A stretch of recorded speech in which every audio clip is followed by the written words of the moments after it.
प्रिय भक्त ध्रुव की कथा को सुनाते हैं। सुंदर तरह कथा सुनाई और बता दिया कि 5 वर्ष के बालक ध्रुव ने 6 महीने तक तपस्या की, भगवान की प्राप्ति कर ली।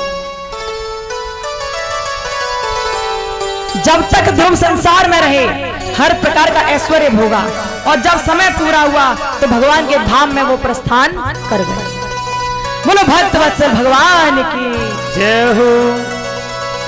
अब सुखदेव जी महाराज कथा को आगे बढ़ाते हैं और कथा को आगे बढ़ाते हुए कहते हैं कि आगे की कथा को बहुत ध्यान से सुनना। ध्रुव का वंश आगे बढ़ा। ध्रुव जी के वंश में ही ऋषभदेव भगवान हुए, जो जैन धर्म के प्रथम तीर्थंकर कहलाते हैं। श्री ऋषभदेव जी भगवान, जिन्होंने परमात्मा की प्राप्ति के लिए अपना सर्वस्व न्योछावर कर दिया, राज्य का उत्तराधिकारी अपने पुत्रों को बना दिया और स्वयं जंगल में भगवान का ध्यान करने के लिए चले गए। लेकिन जब चलते चले गए तो उनके शरीर पर एक लंगोट बंधी हुई थी, एक धोती बंधी हुई थी। वो चले जा रहे थे, धोती अचानक से पीछे कांटों में फंस गई। ऋषभदेव जी ने सोचा किसी ने पकड़ी है। जब ऋषभदेव चले जा रहे थे तो भगवान का नाम लेते जा रहे थे, गुणगान करते जा रहे थे। लेकिन जैसे ही धोती पीछे फंसी तो ऋषभदेव की आंखों में आंसू आ गए कि कितना दुर्भागी हूं मैं कि मैं तो भगवान का नाम ले रहा हूं, लेकिन मेरे और मेरे भगवान के बीच में ये धोती आड़े आ गई है और अब इसकी वजह से मुझे पीछे मुड़कर देखना पड़ेगा। ऋषभदेव जी ने जब पीछे मुड़कर देखा तो कांटों में धोती फंसी थी। उस क्षण भर के लिए ऋषभदेव जो नाम ले रहे थे भगवान का, वो नाम लेना बंद कर दिया। ऋषभदेव जी ने धोती को उतारा और सोचने लगे कि मैं ऐसी कोई चीज अपने पास कभी नहीं रखूंगा जो मेरे और मेरे भगवान के बीच में आड़े आ जाए, व्यवधान पैदा करे मेरी भक्ति के बीच में। कुछ नहीं रखूंगा मैं। ऋषभदेव जी ने तभी से अपने हर वस्त्र का त्याग कर दिया, धोती को भी दान में, धोती का भी त्याग कर दिया, और तभी से वो नग्न वेश में रहने लगे। और नग्न वेश में जब रहने लगे तो वही ऋषभदेव जी आगे चलकर जैन धर्म के प्रथम तीर्थंकर कहलाए। और जैन धर्म के तीर्थंकर होते चले गए और पूरे 24 तीर्थंकर हो गए, जिनमें सबसे पुराने 24वें तीर्थंकर श्री महावीर स्वामी कहे जाते हैं। आपने देखा है जैन धर्म में महावीर स्वामी को देखा होगा आपने, तो वो महावीर स्वामी जी 24वें तीर्थंकर माने जाते हैं। ये धर्म तभी से चला, ऋषभदेव भगवान से ही चला। बोलो ऋषभदेव भगवान की जय हो। महावीर स्वामी की जय हो। भक्त वत्सल भगवान की जय हो।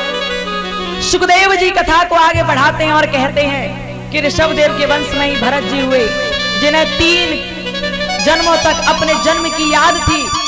उन्हीं ऋषभदेव जी ने एक मृग के चक्कर में, एक मृग से प्रेम करने के चक्कर में, एक मृग की सुरक्षा रखने के चक्कर में अपने जीवन का त्याग कर दिया।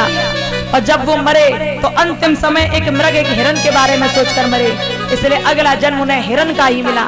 लेकिन जब हिरण का जन्म मिला तो उन्हें बड़ा पछतावा हुआ कि मैंने मरते समय हिरण के बारे में सोचा और मैं हिरण बन गया। लेकिन अगला जन्म मैं सही लूंगा, क्योंकि मरते समय मैं किसी में लिप्त नहीं होऊंगा। व्यक्ति जब मरता है ना तो उसे क्या क्या सूझता है, अरे मेरे बालकों को मुझसे मिलवा दो, मेरे घर वालों को बुला दो मेरे सामने। लोग अनेकों प्रकार की बातें करते हैं, लेकिन हजारों में से 1 या 2 ही ऐसे होते हैं जो मरते समय भगवान का नाम लेते हैं, भगवान का गुणगान करते हैं। हजारों में से 1-2 ही ऐसे होते हैं जो मरते समय ये कहते हैं कि मुझे रामायण का पाठ सुना दो, मुझे भगवत गीता का पाठ सुना दो। हजारों में से 1-2 ही ऐसे होते हैं। हम तो इतने बड़े हो गए, हमने तो अपने जीवन में अभी तक एक व्यक्ति को देखा, अभी तक देखे तो बहुत है मरते हुए, लेकिन अपने जीवन में केवल एक व्यक्ति को मरते हुए ऐसा देखा कि उसने अपने मुख से कहा कि मुझे रामायण का पाठ सुना दो, अपने मुंह से। और वो कहीं और नहीं, हमारे घर के आसपास ही कहीं रहते थे। जाति से नाऊ, वो बाबा बहुत सीधे व्यक्ति, बहुत सीधे। और जब उनकी मृत्यु होने वाली थी तो उन्होंने बुलाया हमको, कहा कि रामायण का पाठ हमको सुना दो। रामायण की चौपाई सुनाई जा रही थी, लोग बैठे बैठे रो रहे थे, बाबा मरने वाले थे। और रामायण की पाठ की चौपाई सुनते सुनते, और जब दशरथ जी मरते हैं ना, उस समय वो बाबा के भी प्राणों का अंत हो गया। कितनी सुंदर मृत्यु, रामायण की चौपाई सुनते सुनते, रामायण के 2 सुनते सुनते उनकी मृत्यु हुई। कितनी सुंदर भाव उनका। कोई भी जात बिरादरी से ऊंचा नीचा नहीं होता है, हमेशा याद रखना। तुम कहो कोई जात बिरादरी से ऊंचा नीचा हो जाए ना, तुम पंडित होकर नीच कर्म कर रहे हो तो तुम नीच हो, तुम जाटव होकर अच्छे काम कर रहे हो तो तुम ऊंच हो। कर्मों की प्रधानता होनी चाहिए, इसलिए हर व्यक्ति को जैसी बिरादरी या जैसी जाति में वो वैसे कर्म भी करे, अच्छे कर्म करे।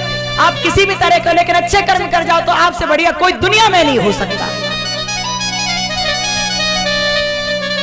आप जैसा कर्म करते हो वैसा फल आपको भोगना ही पड़ता है। लोग तो हाय माया, हाय ये मरते समय मुझे सब चाहिए, लेकिन उस व्यक्ति को देखो मरते समय भगवान के नाम की इच्छा प्रकट की, मुझे राम का नाम चाहिए, मुझे राम की चौपाई सुनाओ, मुझे रामायण की चौपाई सुनाओ। वो ऐसी मृत्यु होनी चाहिए व्यक्ति की, ऐसी मृत्यु। तो मरते समय भगवान का नाम याद रहे कि भगवान जब मैं मरूं तो तेरे अलावा मुझे कोई और दिखाई न दे, कोई नजर ही ना आए मुझे तेरे अलावा, बस तू नजर आए, बस तू। राधे इस जीवन की बस इतनी तमन्ना है, राधे इस जीवन की बस इतनी तमन्ना है, तुम सामने हो मेरे, मेरा दम ही निकल जाए। राधे तेरे चरणों की रज धूल जो मिल जाए, ऐसा भाव होना चाहिए व्यक्ति का। अनमोल भाव है, अनुपम अद्भुत भाव है। प्यारे, दुनिया से हम लोग प्यार करते हैं और मरते समय भी दुनिया के बारे में सोच ले तो हमें अनेकों प्रकार से बार बार जन्म लेना पड़ता है। पुनरपि जन्मम पुनरपि मरणम पुनरपि जन्मे जठरे शयनम। बार बार हम इस पेट में बार बार माँ के गर्भ में आते हैं, बार बार, क्योंकि अपने कर्मों का फल पूरा भोग नहीं पाते, इसलिए बार बार हमें जन्म लेना पड़ता, बार बार मृत्यु का भोग भोगना पड़ता है। लेकिन जब हम अंतिम समय भगवान का दर्शन करना चाहें और उनके दर्शन की अभिलाषा मन में रखें, उनकी कथा भागवत को सुने मरते समय, तो भगवान हमें अपने चरणों में जगह देते हैं, वो हमें सद्गति प्राप्त कराते हैं। इसलिए हर जीव को चाहिए कि वो अंतिम समय दुनिया की लालसा को छोड़कर परमात्मा की ओर ध्यान लगाए, दुनिया से विरक्ति लेकर भगवान में आसक्ति रखे। यदि जिस दिन ऐसा हो गया तो प्यारे, जन्म जन्म में मरना नहीं पड़ेगा और जन्म जन्म में जन्म लेना नहीं पड़ेगा और बार बार दर दर की ठोकरें खानी नहीं पड़ेंगी।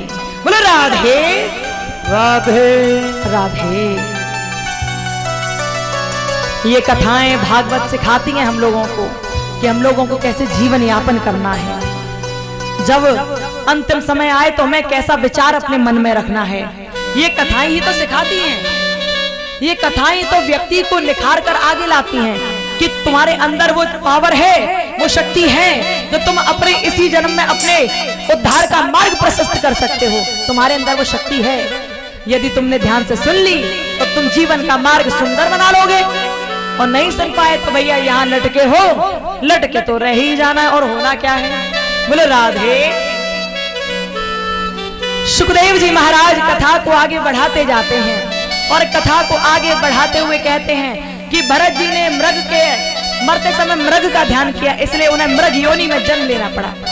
लेकिन जब तीसरा जन्म हुआ तो उन्होंने मृग की सारी बात छोड़ रखी थी और अब वो एक ब्राह्मण के घर में पैदा हुए, भगवान का विशेष रूप से ध्यान किया और वही भरत आगे चल के जड़ भरत कहलाए। उन्होंने ही राजा रघुगण को ज्ञान का उपदेश दिया। जब तक भरत संसार में रहे उन्होंने हर प्रकार का ऐश्वर्य भोगा, भगवान की अनुपम भक्ति की, और जब समय पूरा हुआ तो भरत जी भगवान के धाम में प्रस्थान कर गए और कहते हैं उन्हीं भरत जी के नाम पर अपने देश का नाम भारत पड़ा।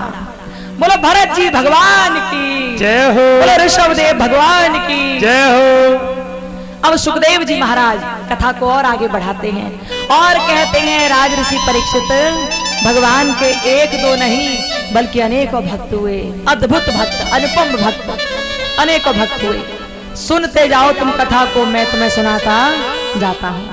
भगवान के एक बड़े प्यारे भक्त हुए जिनका नाम था, सोच के देखिए क्या नाम होगा उनका। बहुत प्यारे भक्त थे भगवान विष्णु के। जय हो जय हो, बहुत बढ़िया, बहुत अच्छा।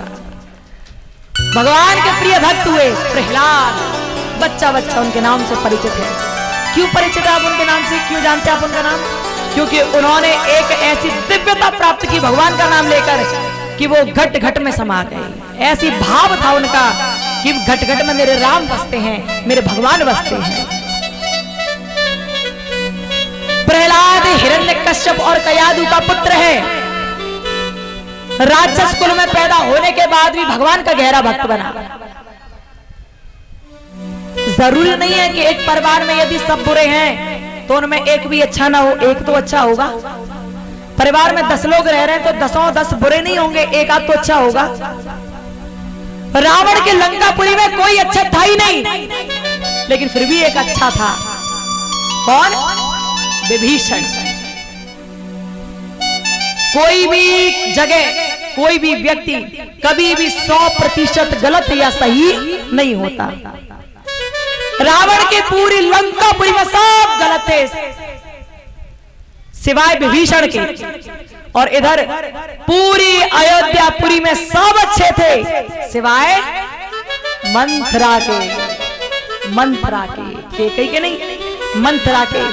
केकई तो ऐसी दिव्य मूर्ति थी, जानते हो कैसी?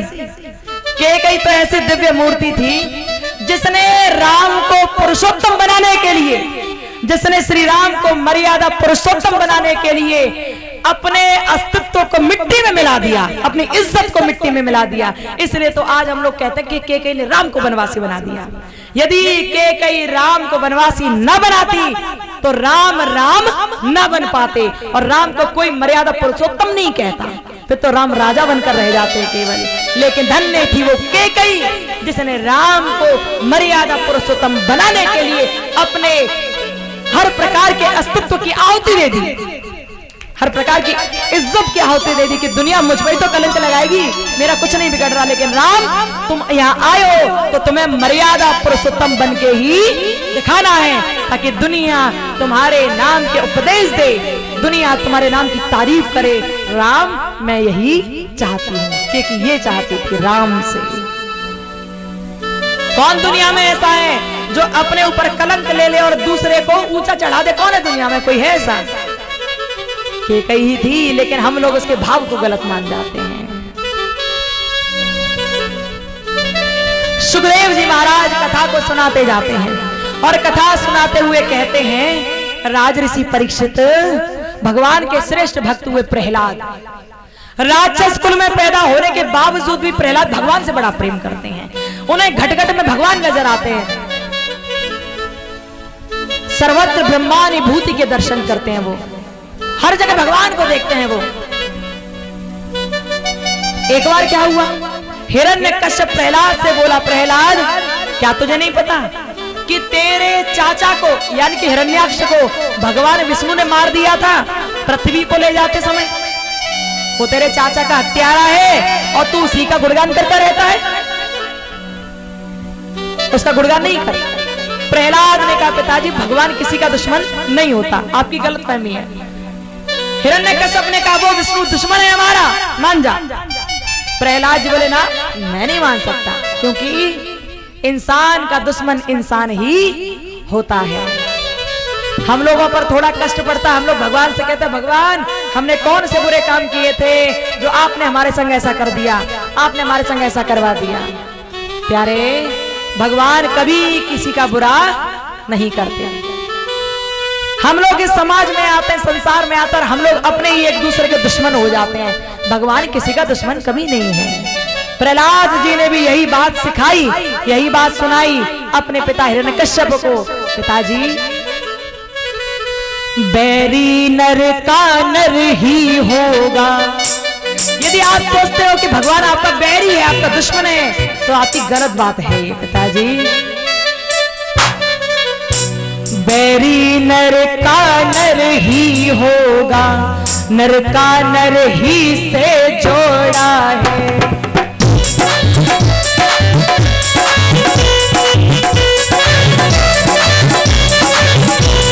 बैरी नर का नर ही होगा, नर का नर ही से जोड़ा है।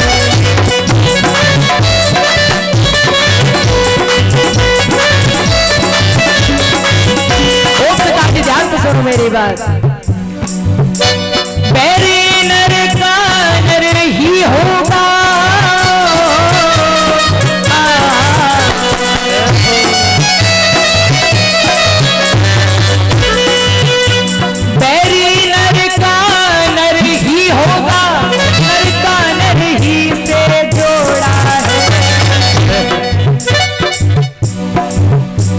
इसलिए यहाँ नर को नर ही, इसलिए यहाँ नर को नर ही, इसलिए यहाँ नर को नर ही, जो कर डाले सो थोड़ा है।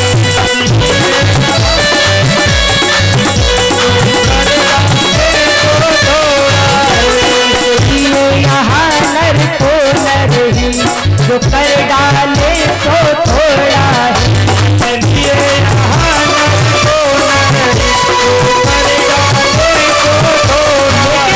लेकिन पिताजी आप बार बार भगवान को दुश्मन बता रहे हो अपना, गलत है ना ये। कहने लगे प्रहलाद जी, पर प्रभु को मेरी बतलाना,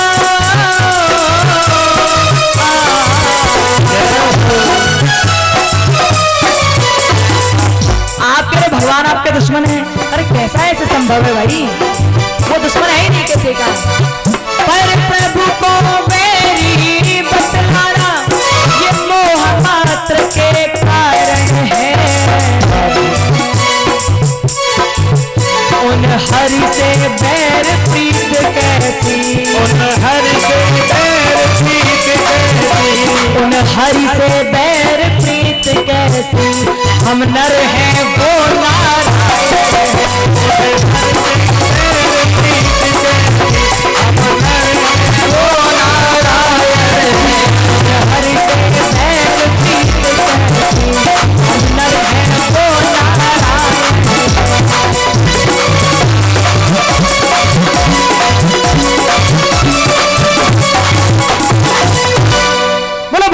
भगवान की जय हो। प्रहलाद जी ने समझा दिया अपने पिता को, पिताजी आप भगवान को दुश्मन मान रहे हो, वो किसी का दुश्मन है ही नहीं, वो तो हम लोगों को हमारे कर्मों का फल देता है।